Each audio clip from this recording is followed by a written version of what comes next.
Ito ang mundo. Gaano kalaki ang Earth? Kung lalakarin mo ang buong land surface ng Earth, it will take you approximately 10,200 years para matapos. Ganoon kalaki ang mundo. Imagine hindi pa kasali dyan ang mga karagatan. And this is the Earth compared to other planets. Ito naman ang araw. At ito ang size ng mundo compared sa araw.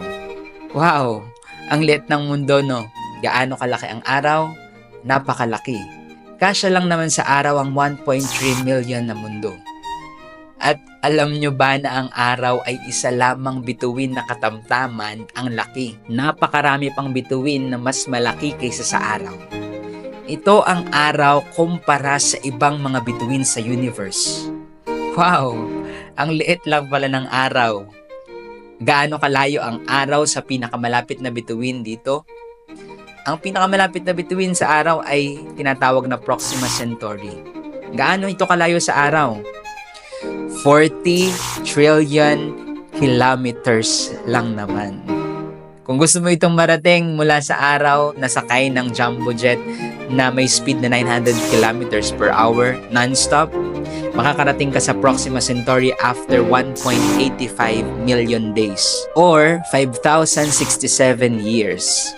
Ganyan ang agwat ng mga bituin sa isa't isa. Kaya napakaliliit nilang tingnan.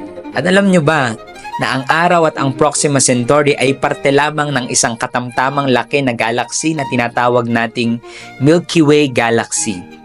Ilan ang mga bituin sa Milky Way Galaxy? 200 billion lang naman.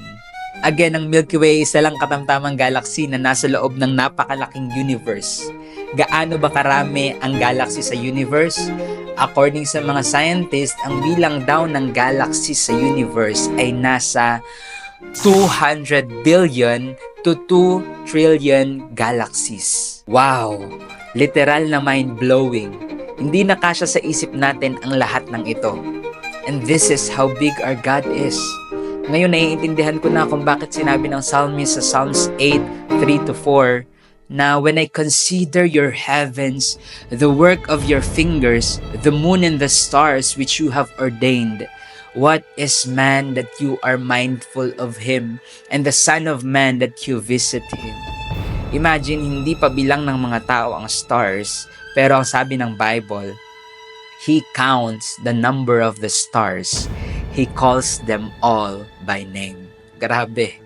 Bilang ng Diyos ang lahat ng stars at alam niya ang pangalan ng lahat ng iyon. Let me tell you today, the God that you serve is way bigger and way more powerful than you think. Ano ang pinagdadaanan mo ngayon? Ano ang hinihingi mo ngayon sa Diyos? Ang Diyos na iyong kakampi ay makagagawa ng higit pa sa anumang bagay na kaya mong isipin o gawin. Now, all glory to God who is able, through His mighty power at work within us, to accomplish infinitely more than we might ask or think.